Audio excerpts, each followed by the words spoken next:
दोस्तों injection moulding machine में back pressure कैसे लगता है ये तो आप जानते ही होंगे, और बैक प्रेशर का फ़ायदा क्या होता है, क्यों बैक प्रेशर हम लगाते हैं ये भी आप जानते होंगे। अगर आप नहीं जानते तो बहुत सारी वीडियो मेरे चैनल पर ऑलरेडी अपलोडेड है, आप वहां पर जाकर देख सकते हैं। लेकिन आसान सी भाषा में थोड़े से टाइम में मैं आपको यहाँ पर भी बता दूँ कि बैक प्रेशर इसलिए लगाते हैं ताकि जो हमारा प्लास्टिक मेल्ट मटेरियल है उसको हम अच्छे तरीके से मिक्स कर सकें। देखिए दोस्तों, जब भी हम कोई पार्ट बनाते हैं उसमें दो कलर मिक्स होते हैं, एक तो हमारा वर्जिन मटेरियल होता है और एक हम मास्टर बैच मिलाते हैं। मास्टर बैच का मेन काम होता है कि पार्ट को रंग देना, यानी कि पार्ट को कलरफुल कर देना, ये मास्टर बैच का काम होता है। आप सोचिए कि अगर मास्टर बैच सही से मिक्स ना हो तो क्या पार्ट का कलर ठीक आ पाएगा? कहीं पे वाइट धारियाँ आ जाएगी, लाइन आ जाएगी, कहीं पर ब्लैक लाइन आ जाएगी, कहीं पर ट्रांसपेरेंट लाइन आ जाएगी और कहीं पर कलरफुल पार्ट हो जाएगा। अगर बैक प्रेशर नहीं लगाएं तो मटेरियल अच्छे से मिक्स नहीं होगा, और मटेरियल अच्छे से मिक्स नहीं होगा तो पार्ट पर कलर अच्छे से नहीं आ पाएगा। तो आप सोचिए, इंजेक्शन मोल्डिंग मशीन में साइकिल टाइम है, इस वजह से हम उसमें बैक प्रेशर लगा लेते हैं, क्योंकि स्क्रू घूमता हुआ पीछे की ओर जाता है, और पीछे की ओर अगर जब जाता है तो पीछे से एक फोर्स, एक दबाव काम करता है, जिसके थ्रू स्क्रू धीरे धीरे धीरे धीरे रोटेट करता हुआ पीछे जाता है और मटेरियल धीरे धीरे आगे आता रहता है और मिक्सिंग अच्छे से हो जाती है। तो आप सोचिए कि जो एक्सट्रूजन ब्लो मोल्डिंग है, एक्सट्रूजन पाइप प्लांट है, एक्सट्रूजन फिल्म प्लांट है, उनमें जो कंटिन्यू प्रोसेस होता है, डाई लगी होती है, तो उसमें स्क्रू हमेशा घूमता रहता है। तो उसमें मटेरियल को अच्छे से मिक्स करने के लिए आखिर हम क्या करते हैं, क्योंकि उसमें साइकिल टाइम तो होता नहीं है, स्क्रू हमेशा घूमता रहता है एक ही जगह पर, तो उसमें हम बैक प्रेशर कैसे क्रिएट करते हैं, आज की इस वीडियो में हम इसी टॉपिक पर बात करने वाले हैं। देखिए दोस्तों, इंजेक्शन मोल्डिंग मशीन में बैक प्रेशर कैसे लगता है आपको तो पता ही होगा। अब बात करते हैं जिन मशीनों में कंटिन्यूस प्रोसेस होता है उनमें बैक प्रेशर कैसे क्रिएट होता है। दोस्तों, जहां पर हमारा बैरल होता है उसके अंदर स्क्रू होता है, स्क्रू के नोजल की तरफ एक ब्रेकर प्लेट लगी होती है। ब्रेकर प्लेट का मतलब है कि टूटी हुई प्लेट। टूटी हुई प्लेट ऐसी नहीं कि डैमेज प्लेट हो गई, नहीं, एक गोल प्लेट लगी होती है, उसमें छोटे छोटे छेद होते हैं, छोटे छोटे होल होते हैं, जिनके थ्रू धीरे धीरे मटेरियल बाहर जाता है और कुछ मटेरियल रुक रुक के पीछे की तरफ फोर्स लगाता है, यानी कि बैक प्रेशर क्रिएट करता है। इसीलिए थोड़ा थोड़ा मटेरियल जब बाहर जाता है और बहुत सारा मटेरियल अंदर रुका रहता है तो स्क्रू घूम घूम के उस पर मटेरियल को अच्छे से मिक्स कर देता है, तो उसमें कलर भी अच्छे से मिक्स हो जाता है। तो वहाँ पर जो बैक प्रेशर क्रिएट करने का काम करती है वो करती है breaker plate. Injection moulding machine में स्क्रू पीछे की तरफ घूमता है, पीछे से एक फोर्स लगता है, तब मटेरियल मिक्स होता है, जिसको बैक प्रेशर हम कहते हैं। कंटिन्यूस प्रोसेस में ब्रेकर प्लेट लगी होती है, वो मटेरियल को आगे जाने से रोकती है, लेकिन स्क्रू घूमता हुआ मटेरियल को आगे की ओर धकेलता है, आगे की ओर पुश करता है।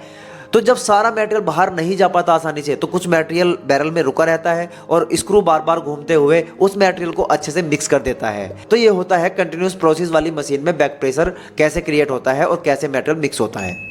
अब बात करते हैं लोकेटिंग रिंग की, कि इंजेक्शन मोल्डिंग मशीन में या जहां पर या जिस भी मशीन में मोल्ड हम फिट करते हैं उसमें लोकेटिंग रिंग क्यों लगी होती है, उसका क्या काम होता है और लोकेटिंग रिंग होती कैसी है, ये आप समझ लीजिए। दोस्तों, लोकेटिंग रिंग का आप अगर हिंदी में अनुवाद करें तो आपका अर्थ निकलेगा लोकेटिंग, यानी कि दिशा दिखाने वाली एक अंगूठी, एक रिंग, एक गोला, एक सर्कल, उसका अर्थ हिंदी में ये निकलेगा लोकेटिंग रिंग। तो इसका मेन काम जो होता है, नोजिल, जो बैरल में नोजिल लगा होता है और मोल्ड के सही अलाइनमेंट को करने के लिए लोकेटिंग रिंग का प्रयोग किया जाता है। आपने देखा होगा कि मोल्ड में एक छोटा सा बहुत माइनर सा छेद होता है जिसके थ्रू मोल्ड में मटेरियल जाता है, पिघला हुआ मटेरियल जाता है, और बैरल में एक छोटा सा नोजिल लगा होता है बारीक सा। तो उन दोनों को आपस में मिलाने के लिए, ताकि हमारा जो मटेरियल है, जो मेल्ट मटेरियल है, इधर उधर ना जाके सीधा मोल्ड में जाए, उसी के लिए हम लोकेटिंग रिंग लगाते हैं। क्योंकि जब हम मोल्ड इंस्टॉल करते हैं तो मोल्ड लगाने में बहुत प्रॉब्लम होती है, उसके जो नोजिल है और मोल्ड का जो छेद है, जो गेट है, उसको आपस में अलाइनमेंट आमने सामने लाने के लिए बहुत प्रॉब्लम होती है, क्योंकि कभी इतनी सी कमी रह जाएगी, फिर इधर करो, कभी ऊपर करो, कभी नीचे करो। लोकेटिंग रिंग एक गोल सी रिंग होती है और जो हमारी फिक्स प्लेट होती है उसमें एक गोल सा छेद होता है लोकेटिंग रिंग के साइज का। तो लोकेटिंग रिंग उसके अंदर घुस जाती है और जो मोल्ड का छेद होता है, मोल्ड का जो होल होता है, वो बिल्कुल सेंटर में आ जाता है, यानी कि नोजल के सामने आ जाता है बिल्कुल। तो मोल्ड लगाने में बहुत ज़्यादा आसानी होती है। सबसे पहले हम मोल्ड लाते हैं। मोल्ड लाकर हम जो लोकेटिंग रिंग है उसको फिक्स प्लेट में जो छेद होता है, जो सर्किल होता है, उसके अंदर लोकेटिंग रिंग को डाल देंगे। फिर बाहर से क्लैंप कर देंगे। क्लैंप करने के बाद हम कूलिंग कर लेंगे। फिर हम आसानी से मशीन चला सकते हैं। तो लोकेटिंग रिंग का मेन काम जो होता है वो नोजल और मोल्ड के सही अलाइनमेंट के लिए होता है।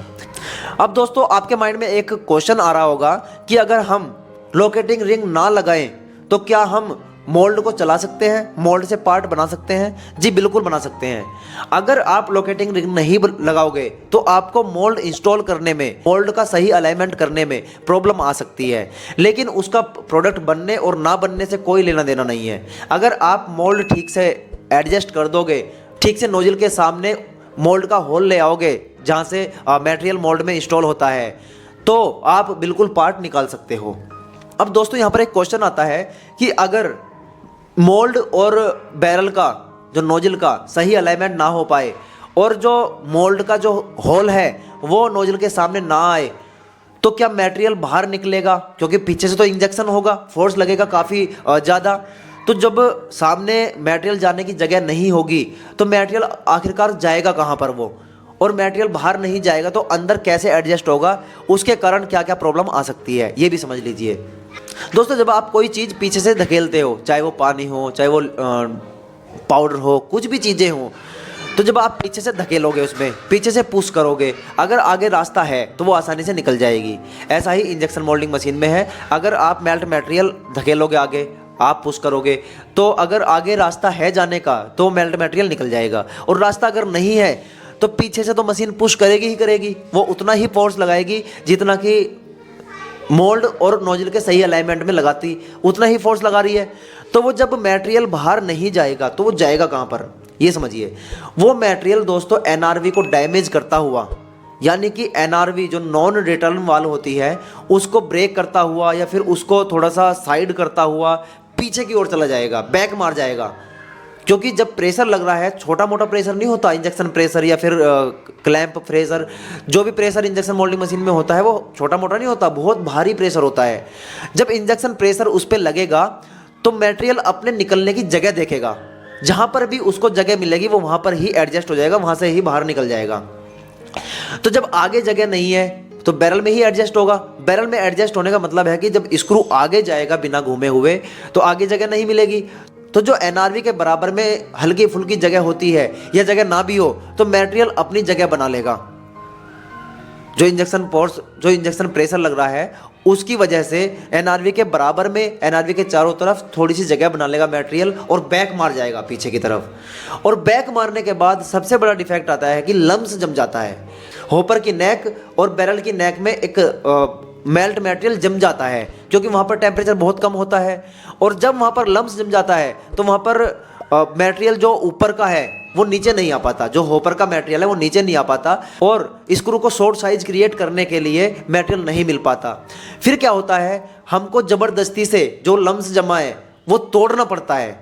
हम ब्रास रोड से तोड़ेंगे, हम पेचकस से तोड़ेंगे, या फिर उसे जलाएंगे मिट्टी का तेल डाल के या फिर डीजल डाल के उसको जलाएंगे। किसी ना किसी तरीके से हमको लम्स निकालना है।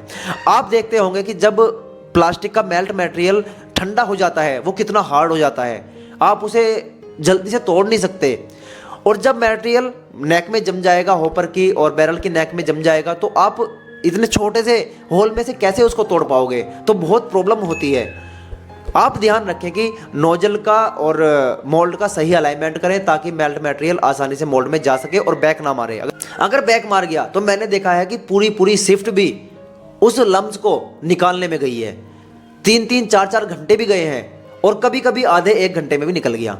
लम्स जमने का कारण सीधा सा यही है कि मेल्ट मटेरियल बैक में प्रेशर मार जाता है, बैक मार जाता है, वो ऊपर लम्स जम जाता है क्योंकि ऊपर टेम्परेचर बहुत कम होता है।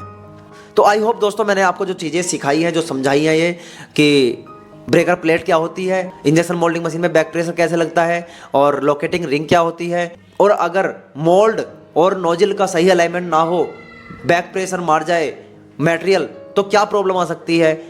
तो ये भी मैंने आपको बता दिया। आप इस वीडियो से सीखकर इन प्रॉब्लम से बच सकते हैं और इनका निस्तारण यानी कि इनका सॉल्यूशन पा सकते हैं। तो दोस्तों इस वीडियो में मुझे आपको इतना ही बताना था। अगर इस वीडियो में समझ आया है कुछ, वीडियो अच्छी लगी है तो लाइक कर दीजिए, चैनल को भी सब्सक्राइब करते जाइए और दीजिए मुझे इजाज़त। अपने आसपास सफाई रखिए, अपनी केयर कीजिए। जय हिंद, वंदे मातरम। दोस्तों अब आप हमें फेसबुक पर भी देख सकते हैं। फेसबुक पर जाइए, वहां पर सर्च कीजिए टेक्निकल फादर और पेज ओपन कीजिए। पेज ओपन करने के बाद हमको फॉलो कीजिए। वहां पर आपको टेक्निकल वीडियो, लो video, motivational video, entertainment video, बहुत सारा कंटेंट वहां पर अवेलेबल होने वाला है। तो देर किस बात की, जल्दी से जल्दी फेसबुक पर जाइए, हमारे पेज को फॉलो कीजिए और हमसे जुड़ जाइए।